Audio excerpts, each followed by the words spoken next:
From the right, I'm Matt Lewis. From the left, I'm Bill Scher. And you're watching the DMZ. I was testing you there, Bill. We haven't done that opening in years. And you brings back more memories, but I almost said the weekend blog. I know, that's what I was testing you. And you passed with flying colors. I don't know if people out there remember that opening.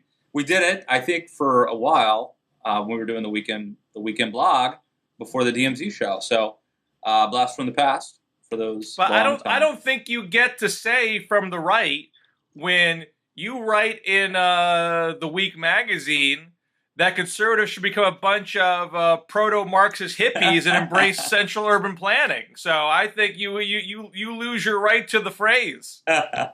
Well, not in so. I didn't say that in so many words, Bill. That may have been the undercurrent.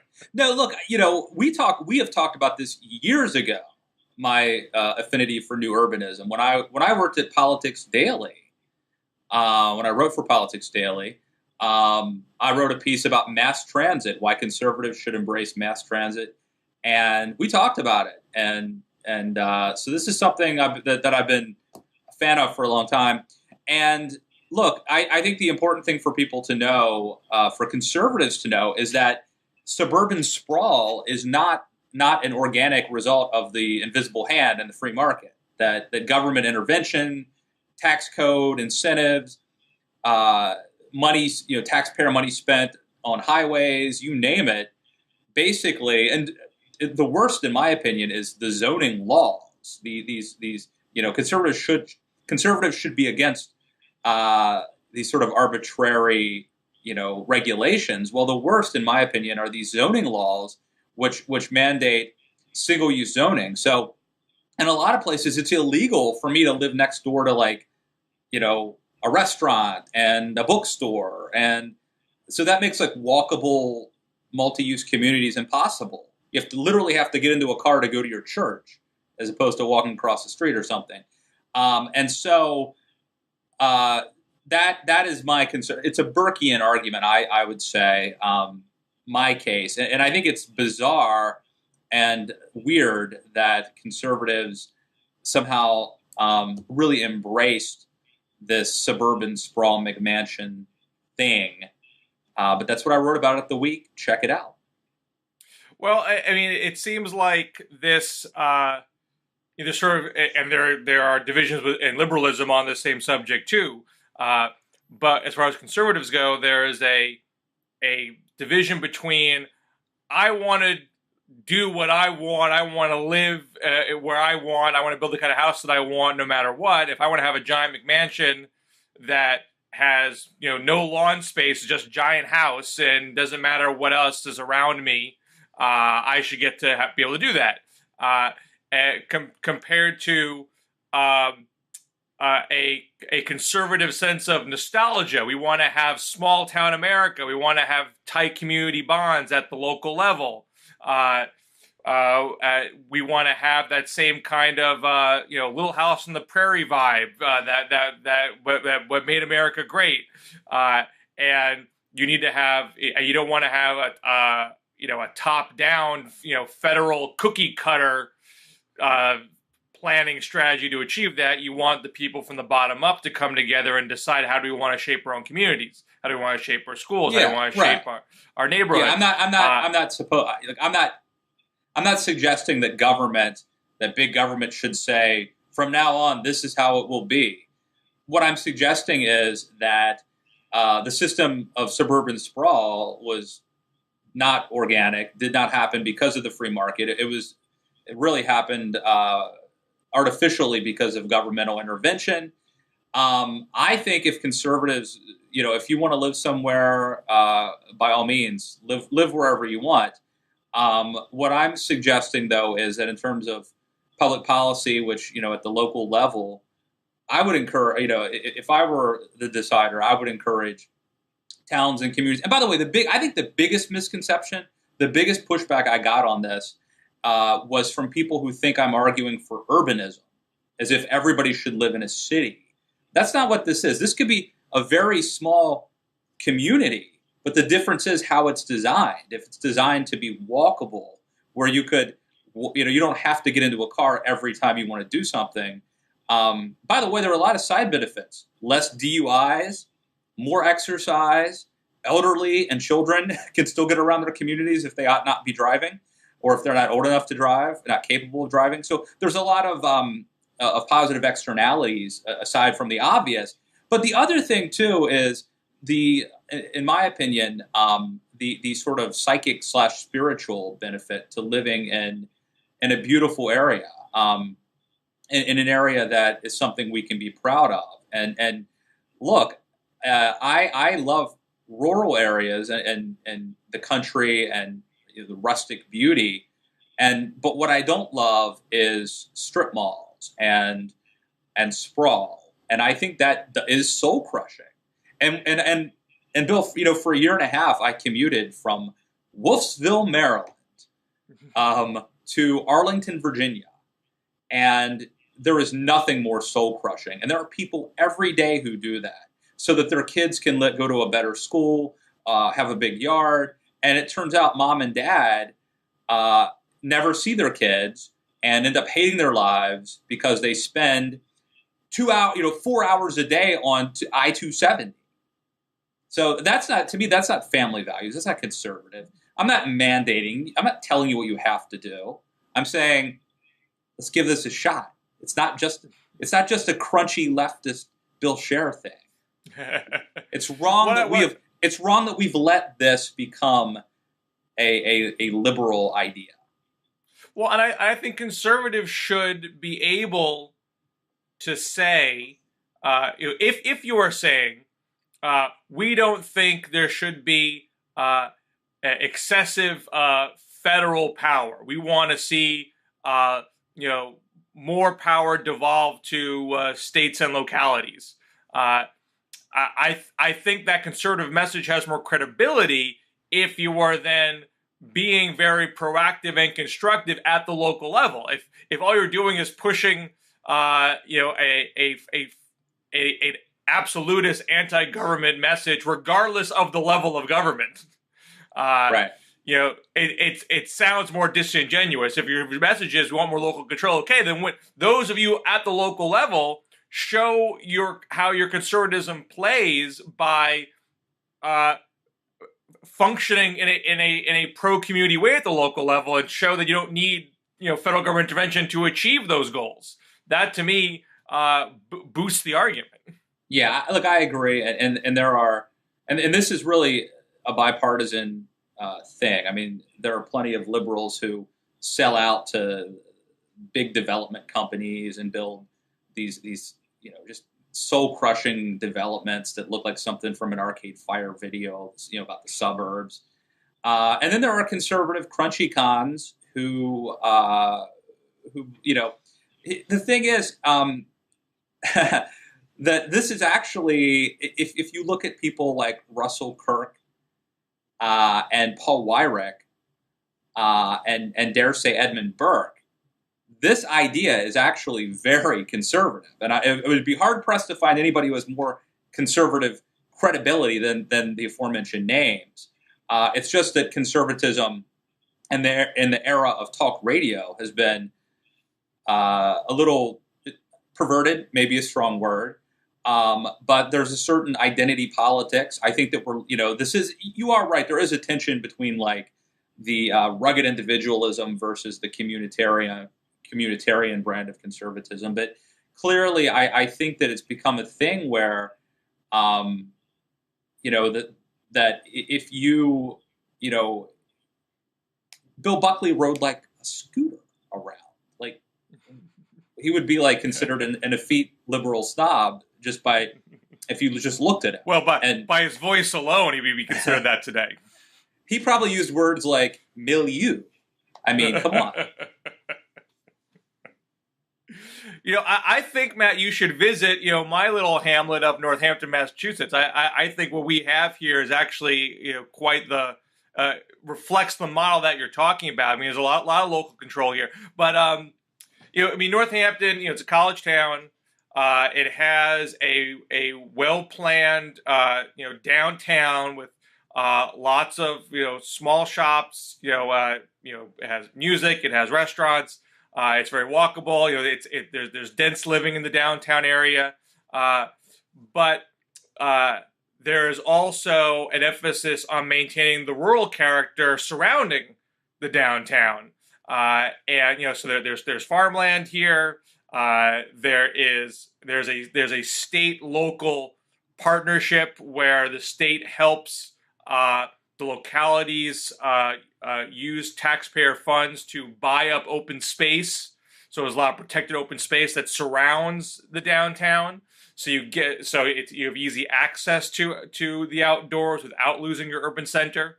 But there's also a stretch that is kind of strip mall-y, and there's a lot of tension amongst some citizens and some business owners how to handle kind of the strip mall part. And an example of that is how we've balanced it so the strip mall doesn't overwhelm the hopping downtown and the open space. At one time, Wal-Mart wanted to come in with a big box store, and of course, a lot of the locals say we don't like big box stores. But there are a lot of low-income residents that said, "Look, I need to go to Walmart. I need to go somewhere. I can't shop at the boutique stores downtown. That's just not how I'm going to get by." And so the city officials, the zoning officials, work with the Walmart folks. Said, "Okay, can you live with being inside one of our existing strip malls and have a more modest-sized Walmart that's just not big box?" And they accepted that. And so nothing is ever perfectly ideal in this world, but we've managed to kind of maintain all the different kinds of aspects without them kind of stumbling all over each other. It also gives you a broader tax base to bring and gives people options. And a lot of that is because there is a lot of local control over zoning.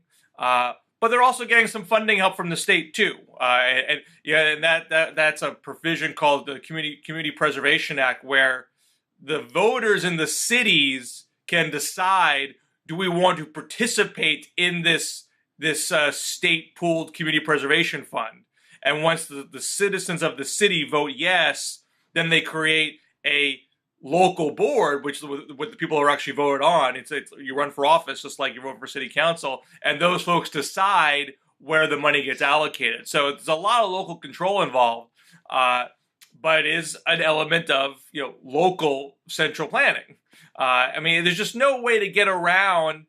Someone's going to do the planning. Someone's doing the designing, whether it's a federal government, a state government, city government, or corporations. Someone's going to do it. It's like some guy does a road over here and somebody does a road over there and they don't connect. Someone's going to connect things. So it's the question of what's the best way to do it so it meets the needs of the local population. So anyway, check that out. It's at The Week. If you just Google Matt Lewis, New Urbanism, it'll pop up. And by the way, let me say, the American Conservative has, I'm told, there's a guy named John, I think it's pronounced Coppage, Jonathan Coppage, who is going to be doing this beat for the American Conservative, going to be basically covering the New Urbanism beat, arguing that conservatives ought to be in favor of this sort of thing. So stay tuned for that.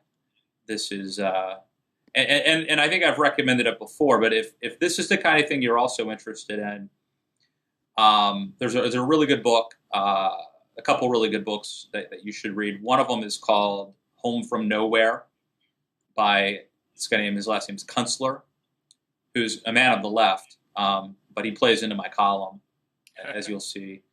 And he basically, the part that plays into the column is he gave a TED Talk in 2004, and I interviewed a guy who, like, that TED Talk changed his mind about New Urbanism.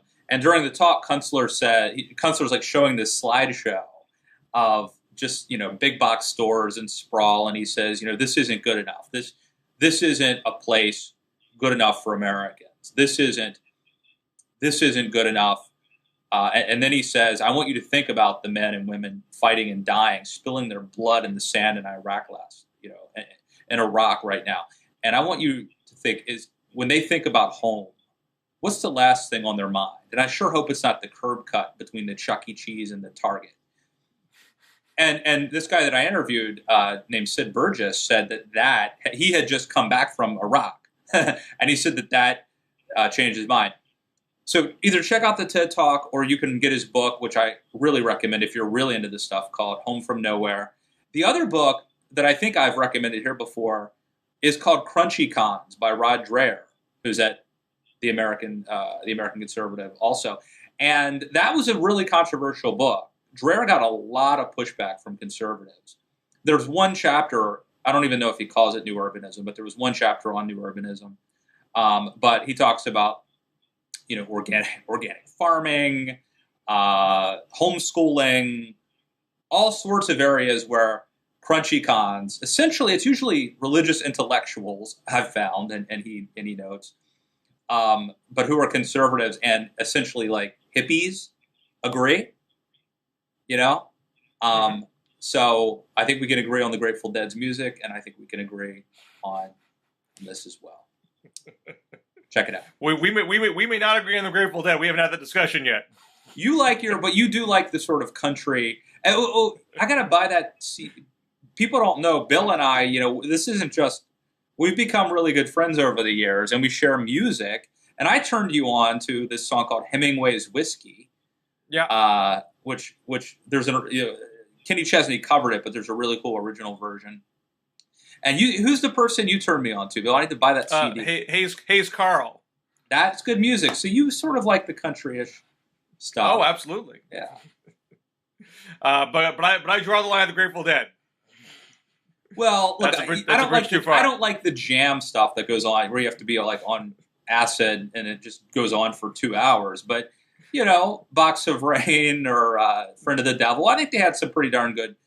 Good hits. American Beauty's a good album. So I'm a fan of the. I mean, you can't really call it hits because I think the only hit they ever actually had was Touch of Grey in the '90s or late '80s, whenever that came out. But some of the stuff from the '70s that got a little radio play, Truckin', those are good songs. You don't like that?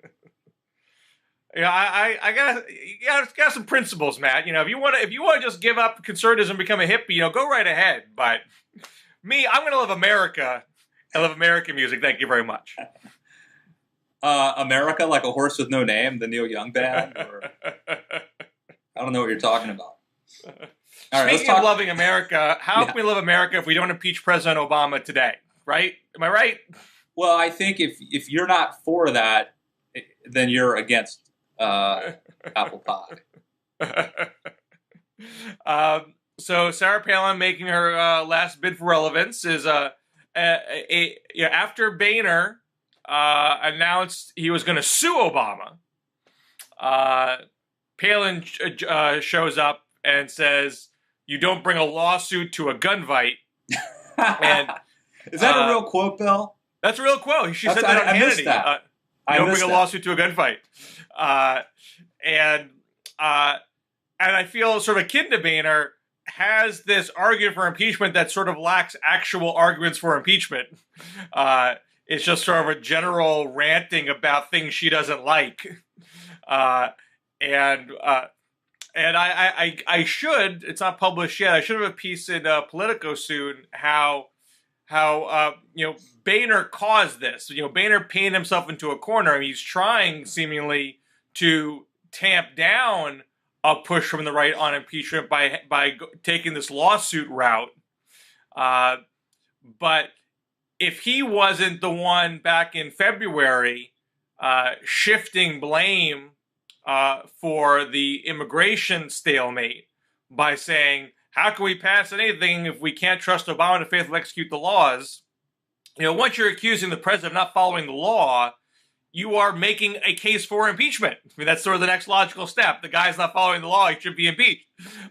So once you kind of let that cat out of the box, it's pretty hard to rein it back in because anyone like a Palin can take your reasoning and say, how can you just sit there and let this guy keep breaking the law? You have to impeach him.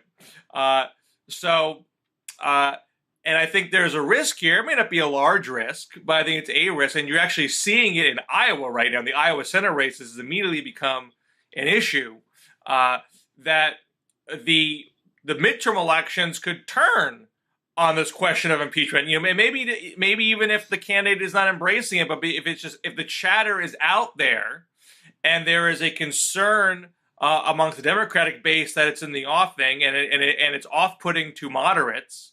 Is that going to awaken an otherwise sleepy Democratic base and cause some upsets, both at the Senate and the House level? And in the particular case of Iowa, you have a candidate, Joni Ernst, who expressed support for impeachment at one of the debates earlier in the year, and now is doing a total 180 and disavowing it and saying she's seen no evidence for impeachment, even though she flat out said he needs to be out of office, whether it's removing him from office or whether it's impeachment, as if that is the grand debate that we face. And she's getting turned around right now. I don't know if it's going to pop up into some in other races yet. It's pretty early. But I would imagine if you're Boehner or any Republican trying to win the midterms, the last thing you want is to inject an issue like this into the fall season. You want things to remain pretty still because the map in and of itself works in your favor. The incumbency in the House is pretty strong. There's not a lot of competitive swing districts. The Senate map is very tilted to Republicans. You have lots of incumbent Democrats in reddish states. And the Democratic base is generally on the sidelines in a midterm situation where they're a little demoralized and the opposition is energized. You don't want something entering the picture that's going to upset that dynamic, and this seems to be something that could upset the dynamic. Yes, I think you're right. If you're Boehner, nothing to dramatically change the trajectory. I'm not convinced that this is that big of a deal, because we see that typically, the political environment is very important, and there's always things that pop up in any election cycle that could derail that, and it rarely does, because the wind is really at the back of Republicans this cycle, and it's even possible that this could help. But I think that there's a bigger risk than the risk reward is not good. I think it's an example of the tragedy of the commons that we see so often within the Republican Party right now, where it is in the best interest collectively of Republicans to not push this.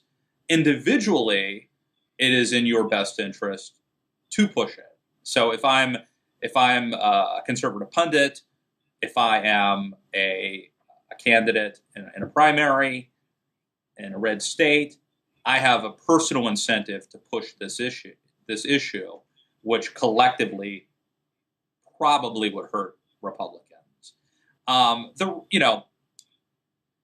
My take on it is, I think David Freddoso, who wrote a really fun piece in the Washington Examiner, ostensibly supporting impeachment, but it's obviously satire, right. Really sort of made the point well, which is that this is like really a pointless endeavor.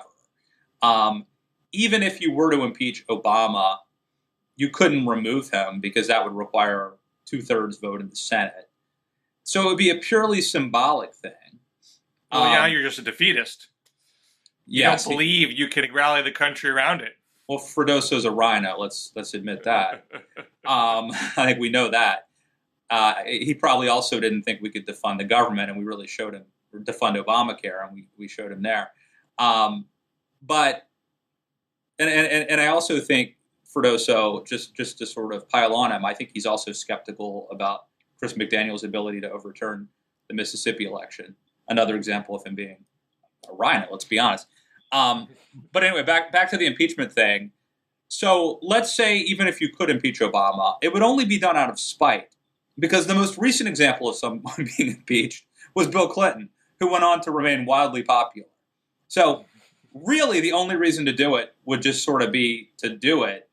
There would be no chance of getting rid of him. And the odds that it would actually tarnish him seem at least with Bill Clinton, I think we sort of thought he did something bad, and let's get it on record, and that'll be with him. It's going to be like that'll be in his obituary, And I think Bill Clinton has sort of demonstrated that it's not dispositive. And so anyway, it seems like a fool's errand that would only distract from the actual issues at hand, including winning the Senate in November. Of course, all of that is very politically pragmatic, but if you're buying this line that Obama is a rogue president who's not following the law, it's very easy to say, no matter what the politics of it are, you can't just sit there and let him tramp all over our laws and our Constitution. You have to take a stand. I think it's questionable whether it was necessary for Boehner to levy that charge if he didn't, because you don't know where that charge is going to lead. He did not have to shift the blame to Obama for immigration in February. He could have simply said, we're talking about in our caucus, and we're trying to come to a compromise, and we're going to keep talking about it, and just let it lie like that. Two points on that, Bill. Number one, you just made, before immigration, you were making the argument about we can't just let him trample the Constitution. Well, that's why I support John Boehner's suing of President Obama, which I've argued last week is entirely legitimate.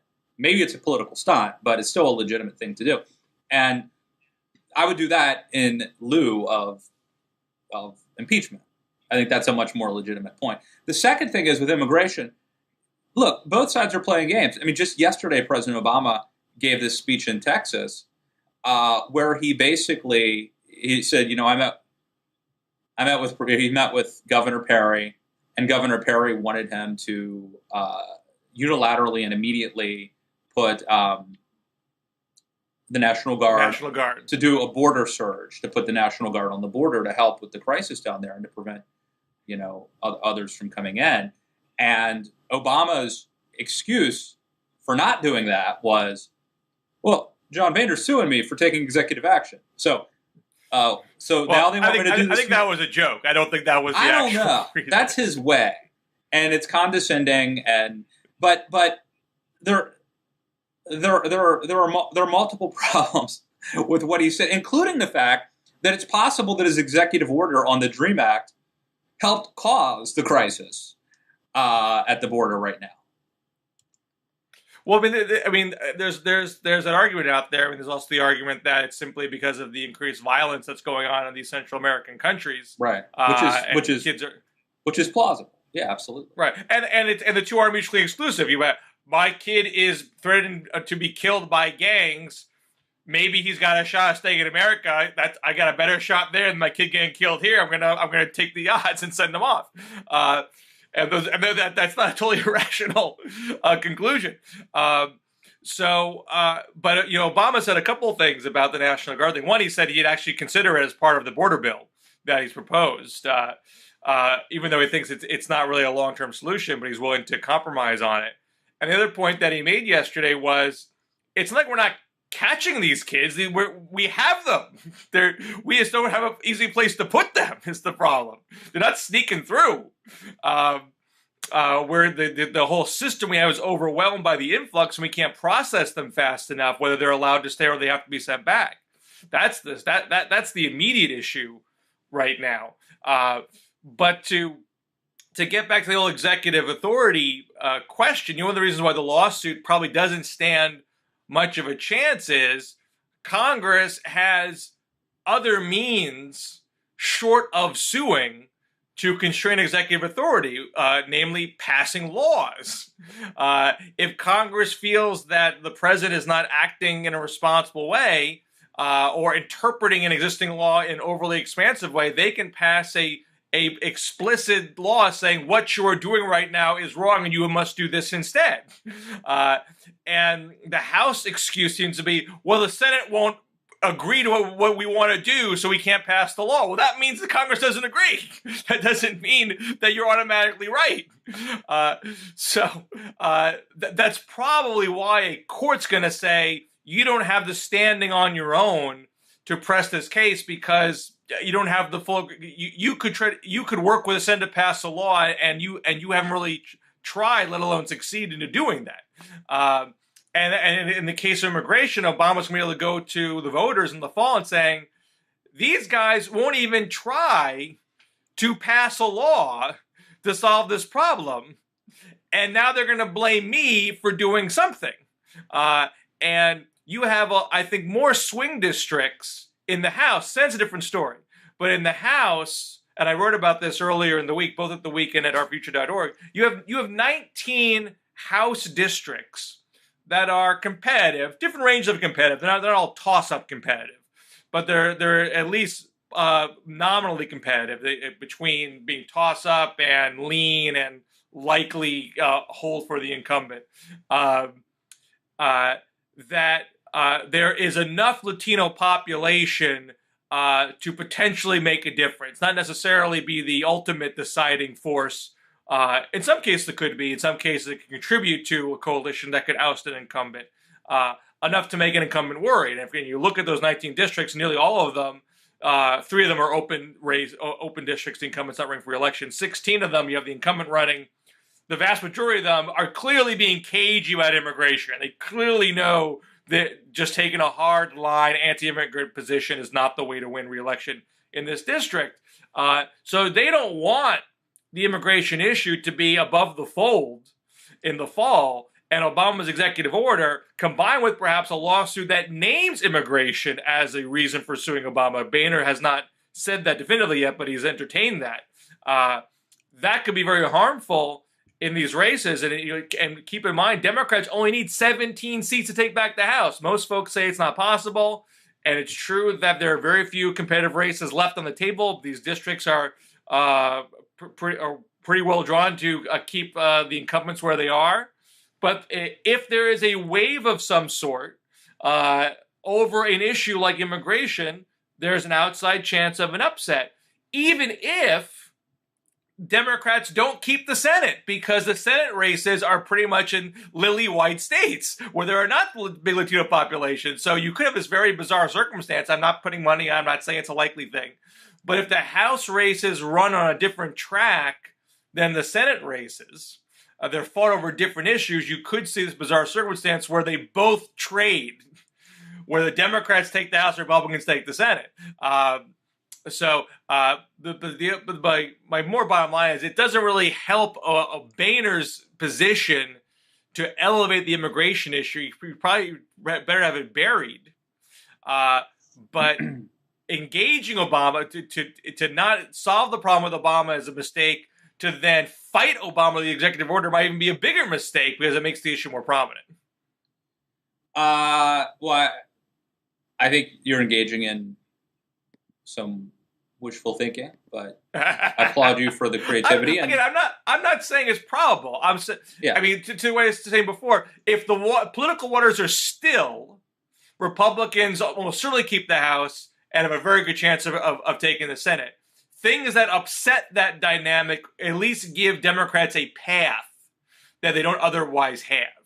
To take the House really requires running the table. So I'm not saying it's something you bet the farm on. But right. Waves happen, surprises happen. I mean, no one thought Gingrich should take back the House in '94, but there was a way that people didn't foresee. I'm just saying this has the seeds of something that could create a kind of a wave. And well, it wouldn't be the first time that you've written something that surprise people, and I do take solace in the fact that if it happens, you won't get credit for it. That someone else will have written a day before the election. Right, I wrote it too early. It's always my problem. And they'll get the credit. So either way, I'm good. You want to call it a day, or you want to talk about anything else? Well, Mississippi. You want to talk Mississippi? Yeah, and Coulter, America's Sage, is weighing in. Yeah, she wrote a really interesting. I mean, she basically echoed something I wrote weeks ago. So I think she's dead right, which is that this. If you like soccer, you should vote Republican, right? Wasn't that what she was saying? She's flip flopped on soccer. Well, not exactly.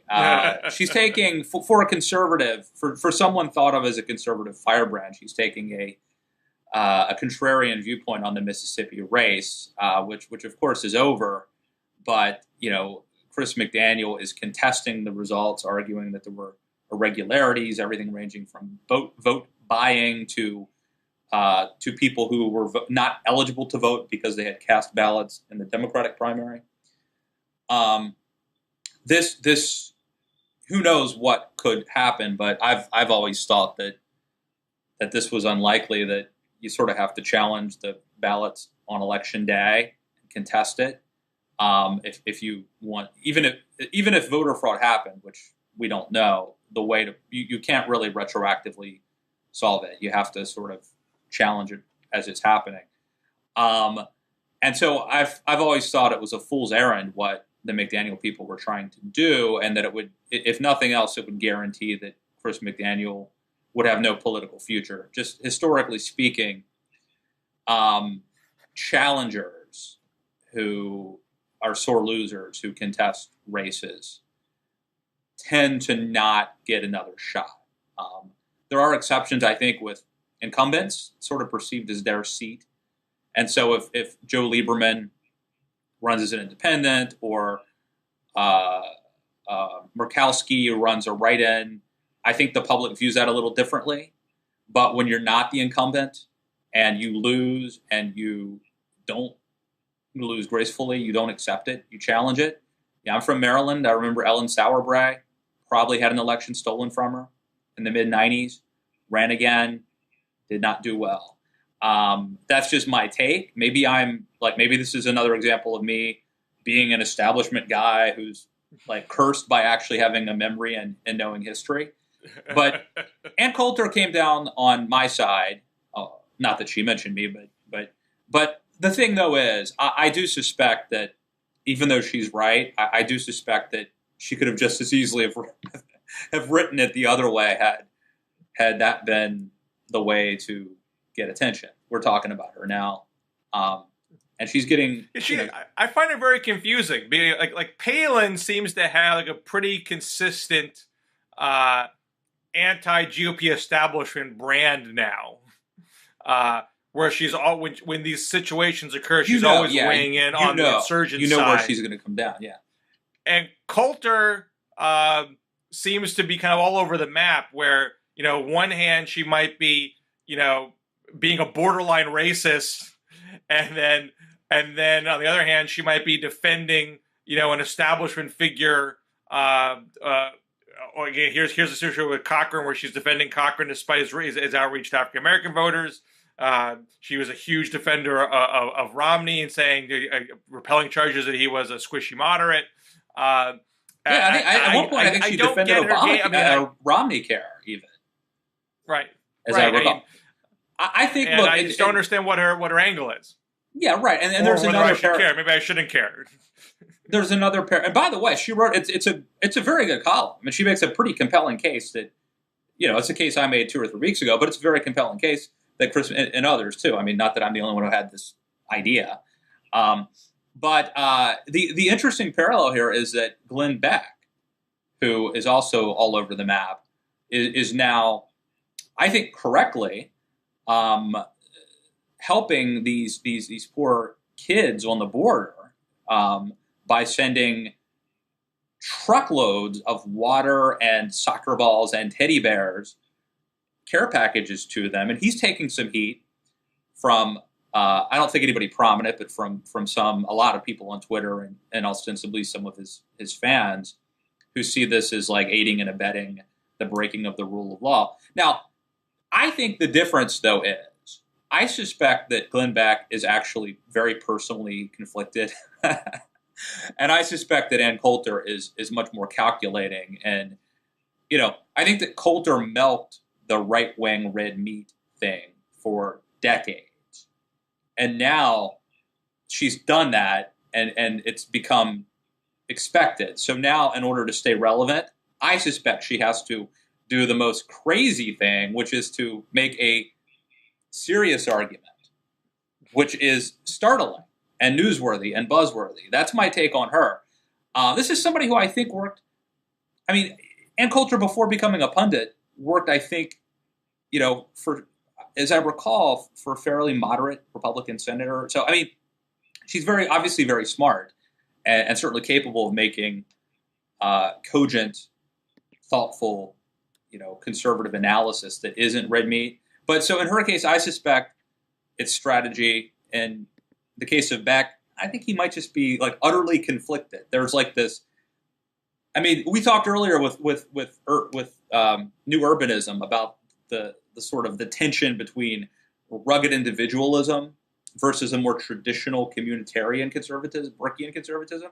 I think Glenn Beck is the living embodiment of this tension. I think like he's literally being pulled, to both sides because of his Mormon faith. His faith, I think, wants him to be compassionate, but he also has this other Tea Party sort of thing that's more about, taking our jurors. So anyway. Well, but it seems like, and I don't want to be a total cynic, and this one doesn't care about children at all, but it certainly seems like a great way to say, we don't hate kids, we don't hate immigrants per se, we just believe in the rule of law and protecting the border. So here's a chance to say that those of us against immigration reform are not, lacking compassion for children. Well, those are terribly ignoble. If that's his motive, and it's certainly plausible, that's not the worst motive in the world, in my opinion. Like, well, so long as you're actually helping.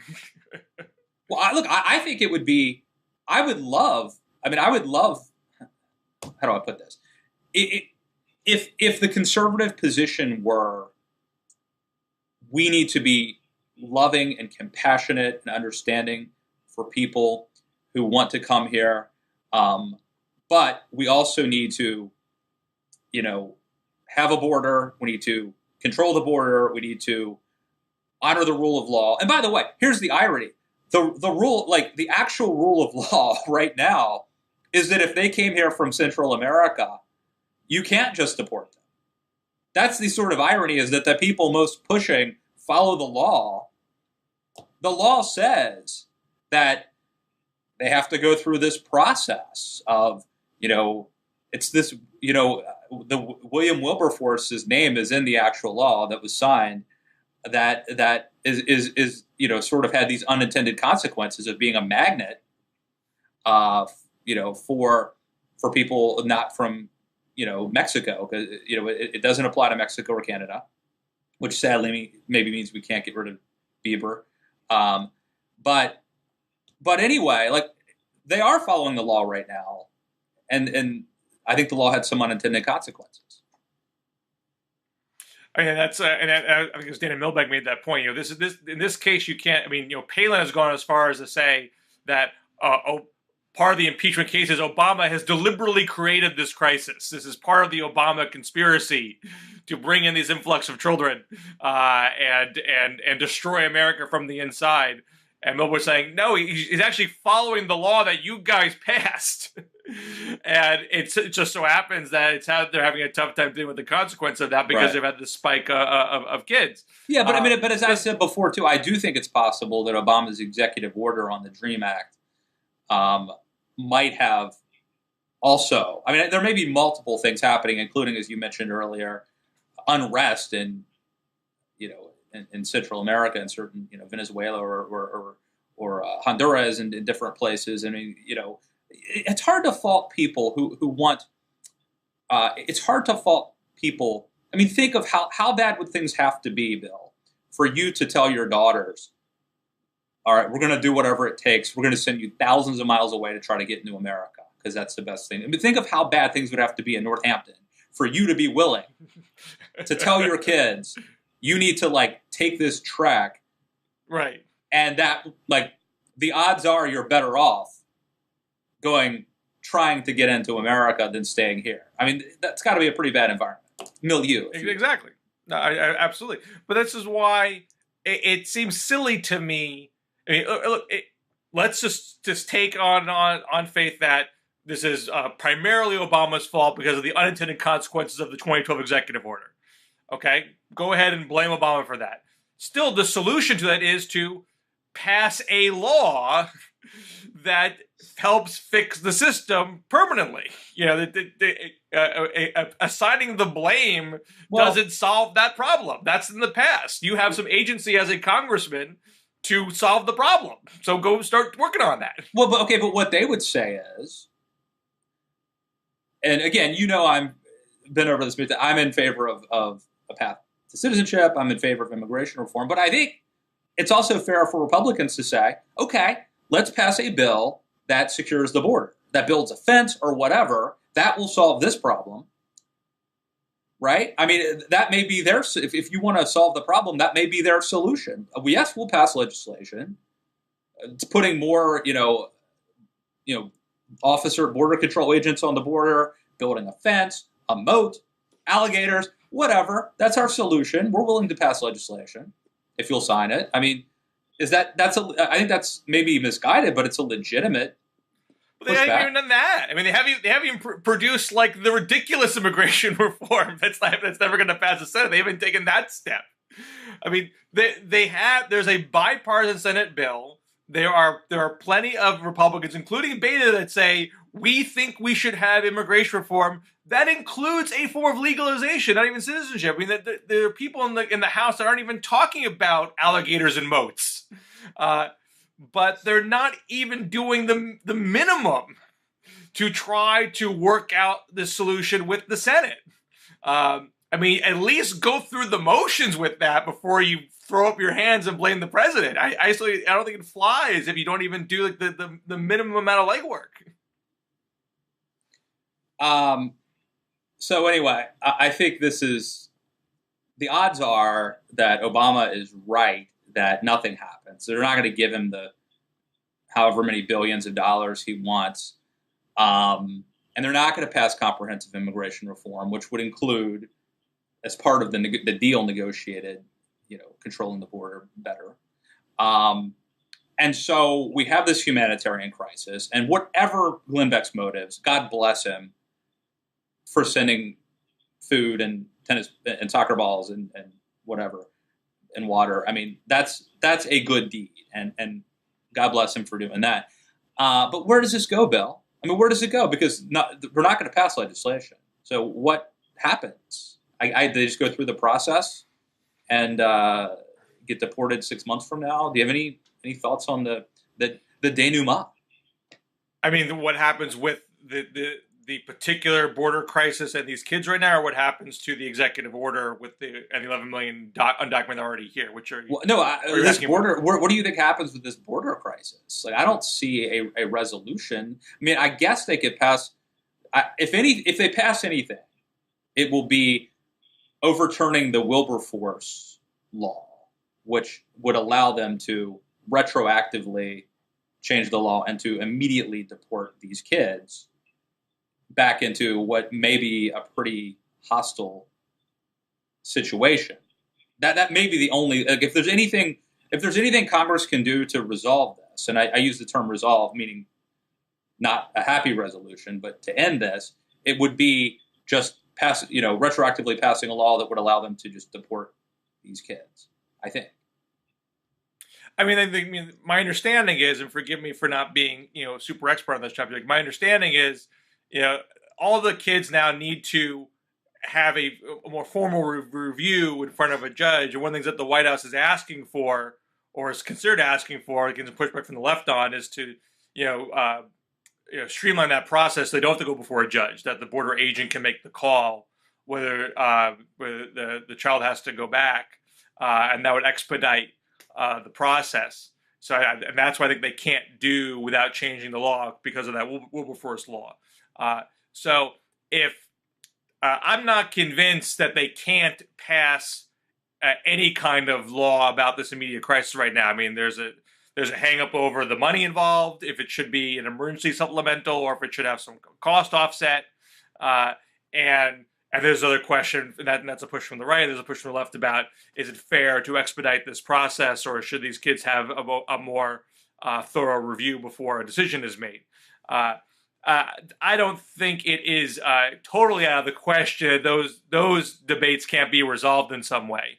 But if they're not, it means that you have a slow, protracted process and kind of an ugly situation where these kids are being kept in sort of large detention centers for a long period of time.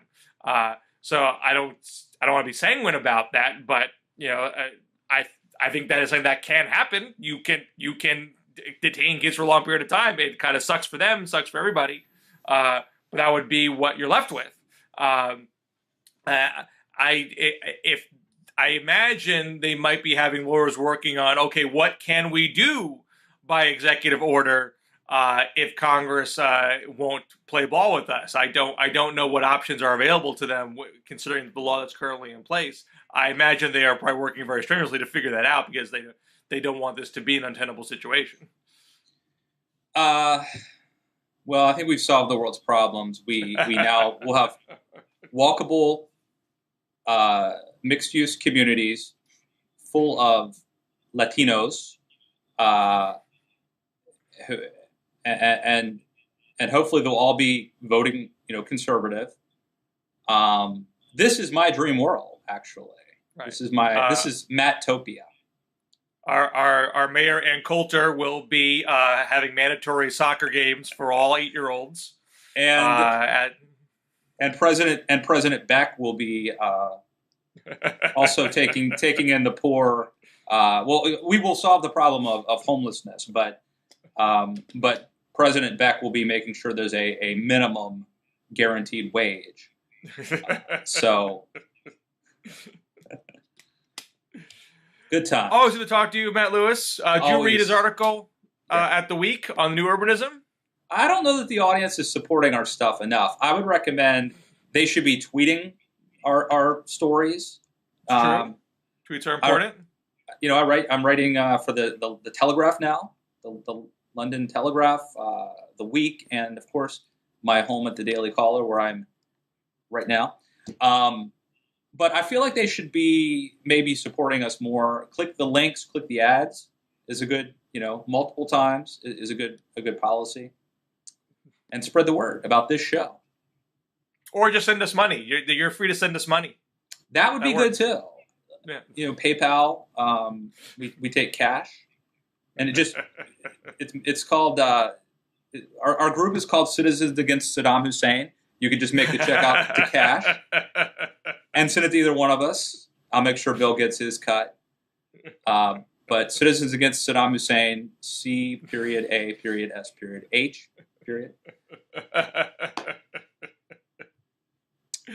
Well, until next week, sir. All right. Yes, keep it classy, stay real, and stay cool. I'll see you at the farmer's market. You got it.